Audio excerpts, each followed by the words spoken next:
మీ పేరేందండి? మా పేరు గణేష్. ఏ ఊరు మీది? ఎల్లండ మండలం అజ్జలాపూర్. మీకు పొలం ఉందా? ఉంది. 4 ఎకరాల పొలం ఉంది మాకు. రుణమాఫీ అయిందా? రుణమాఫీ కాలే. 1,60,000 తెచ్చినుంటే కాలే, రుణమాఫీ కాలే. ఎందుకు? ఇంక తెలియదు, అది కొంతమందికి చేసిండు, కొంతమందికి చేయలే.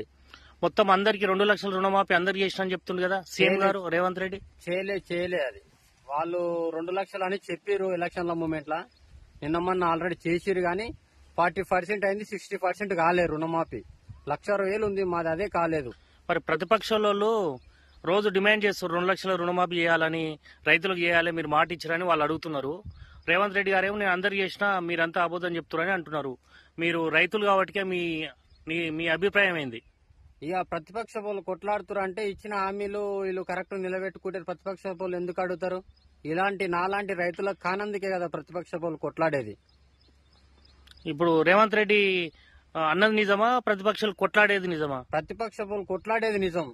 కేసీఆర్ ఉన్నాడు, రైతు బంద్ వేసేది 6 నెలలకు ఖచ్చితంగా పంట 6 నెలలకు ఒకసారి రైతు బంద్ వేసేది. అప్పుడేమన్నా కంప్లైంట్ వచ్చినాయా? ఇప్పుడు బ్యాంకుల కాడికి పోతే మొత్తం కొట్లాటలు పీకులాటలే ఉన్నాయి తప్ప ఇంకోటి ఏం లేదు. రేవంత్ రెడ్డి ఎకరాకు 15,000 ఇస్తున్నాడు, అవేమన్నా వస్తున్నాయా రైతు బంధు? ఆయన ఇచ్చిన 15,000 చెప్పిండు కానీ 15 రూపాయలు లేదు, 10 పైసల బిల్ల లేదు ఇంతవరకు. తెచ్చి 9 నెలలు అవుతుంది, 1 రూపాయి లేదు రైతులకు. కరెంట్ ఇట్లా మంచిగా వస్తుందండి? కరెంట్ అంటే ఇంత ముందుకులా కరెంట్ కూడా లేదు. మా ఊళ్ళో ఒకటి బైరాపూర్ ఉంది, ఒకటి ఇరువేన్ ఉంది. ఇరువేన్ ఉంటే బైరాపూర్ ఉండదు, బైరాపూర్ ఉంటే ఇరువేన్ ఉండదు. మొత్తం మీద రేవంత్ రెడ్డి పాలన బాగుందా, కేసీఆర్ పాలన బాగుందా? ఈ రేవంత్ రెడ్డి కేసీఆర్ పాలన చూసుకుంటే రేవంత్ రెడ్డిది 1 రూపాయల చారణ కాదు. ఆయన చేసేది ఏం లేదు. ఆయన పరిపాలించబట్టి 9 నెలలు అవుతుంది. 9 నెలలకు 90 సార్లు పోయొచ్చిండు ఢిల్లీ. కానీ ఒక్కరికి కూడా 90 పైసల రుణమాఫీ చేసింది లేదు, ఒక రైతు బీమా ఇచ్చింది లేదు, రైతు బంధు ఇచ్చింది లేదు, ఒక కళ్యాణ లక్ష్యం అన్నాడు, తులం బంగారం అన్నాడు, అవన్నీ ఏవి లేవు.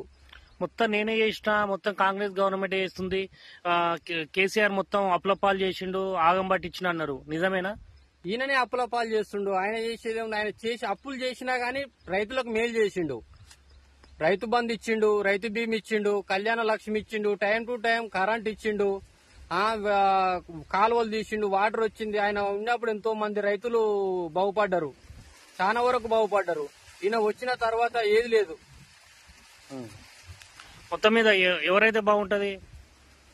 ఎవరైతే బాగుంటారంటే 99% 100% మళ్ళా కేసీఆర్ వస్తాడు 4 ఏళ్ల తర్వాత.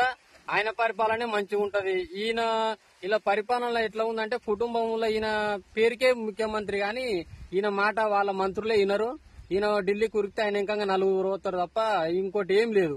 వీళ్ళు తెచ్చి ఉరగబెట్టింది మన తెలంగాణకి ఏం లేదు. సరే అండి. సరే, మంచిది.